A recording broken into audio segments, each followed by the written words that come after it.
Ninakusalimu kwa jina lipitalo majina yote.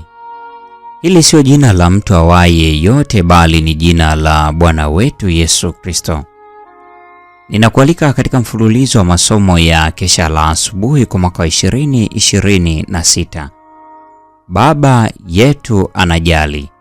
Huu ni mwezi wa Januari, wana na binti za Mungu. Tuombe. Mtakatifu, mtakatifu, mtakatifu Baba yetu uliye mbinguni, jina lako litukuzwe sana. Asante kwa sababu ya upendo ambao tumeuona ukiuonesha maishani mwetu. Asante kwa sababu ya kafara ya mwana wako wa pekee. Kwa kupigwa kwake Yesu Kristo, sisi tumepona. Tusamehe dhambi zetu, tutakase na utembee nasi katika siku ya leo. Tubariki tuingiapo, ukatubariki tutokapo.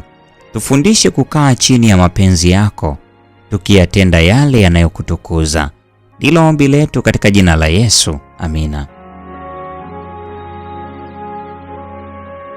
Leo ni Januari 17, tukijifunza mada inayosema tunapaswa kushinda kama Yesu alivyoshinda. Mada hii imejengeka katika kitabu cha Injili kama ilivyoandikwa na Yohana sura ile ya 16 ya 33. Neno la Mungu linasema, hayo nimewaambieni mpate kuwa na amani ndani yangu. Ulimwenguni mnayo dhiki, lakini jipeni moyo, mimi nimeushinda ulimwengu. Shetani alifanya mashambulizi makali kwa Yesu kuliko ambavyo atafanya juu yetu.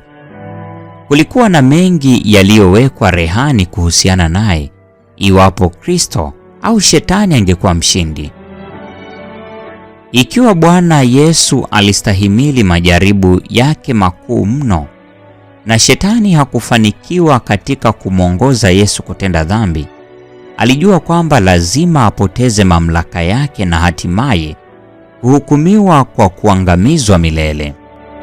Kwa hiyo Shetani alifanya kazi kwa uwezo mkubwa ili kumwongoza Yesu kufanya tendo la uovu, maana kwa kufanya hivyo angepata faida kubwa dhidi yake.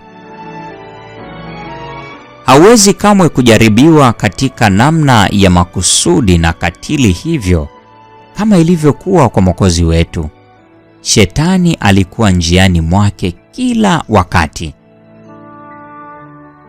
Je, mtu aushikilie uweza wa Mungu na kumpinga Shetani kwa makusudi na kwa ustahimilivu? Kama Kristo alivyompatia kielelezo katika pambano lake na adui katika nyika ya majaribu, Mungu hatamwokoa mtu kutoka kwenye nguvu za hila za Shetani kinyume na mapenzi yake. Lazima mtu afanye kazi kwa nguvu zake za kibinadamu, akisaidiwa na uweza mtakatifu wa Yesu, ili kupinga na kushinda kwa gharama yoyote kwake mwenyewe. Kwa kifupi, mtu analazimika kushinda kama Kristo alivyoshinda, na kisha kupitia ushindi huo ambao ni fursa yake kuupata kwa jina lenye uweza wote la Yesu, anaweza kuwa mrithi wa Mungu na mrithi pamoja na Yesu Kristo. Hili lisingeweza kuwa moja ikiwa Yesu pekee alifanya ushindaji wote.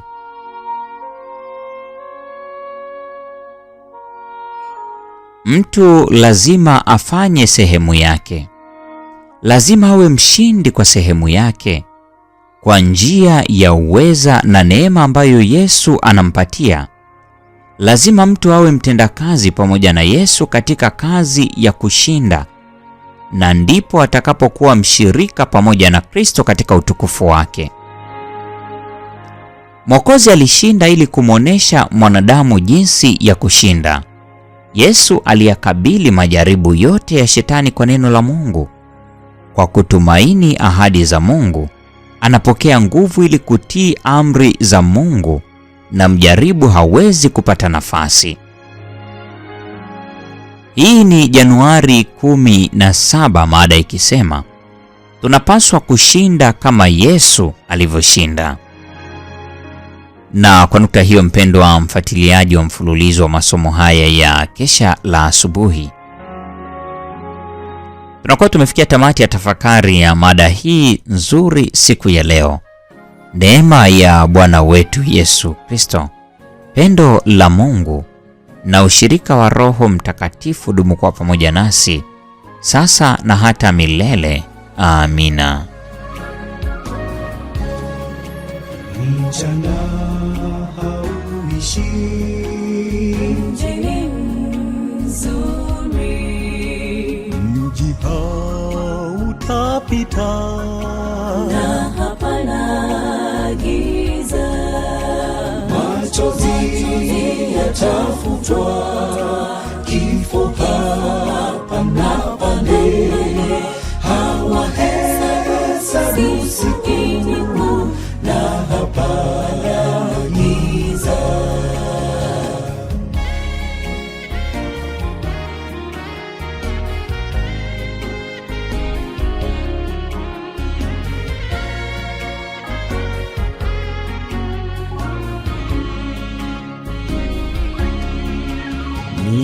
Milangoni ya lulu, mjini mzuri, dhahabu njia zake, na hapana giza. Machozi yatafutwa, kifo hapa na pale, hawahesabu siku na hapana giza.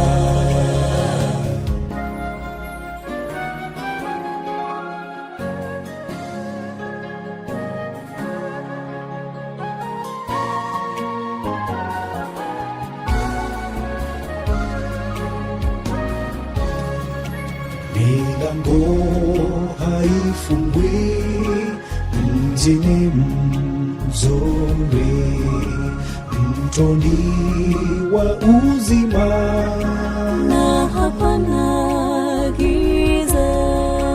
Machozi yatafutwa, kifo hapa na pale, hawahesabu siku na hapana giza.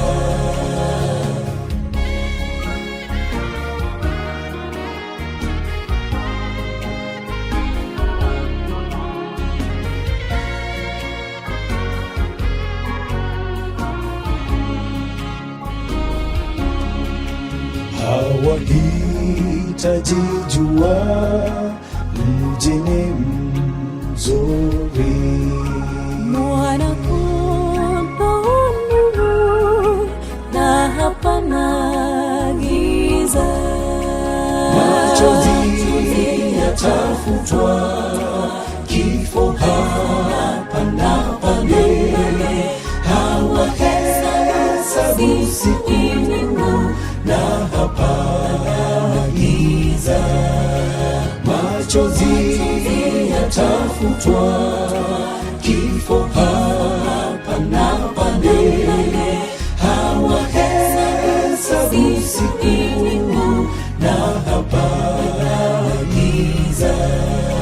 Machozi yatafutwa,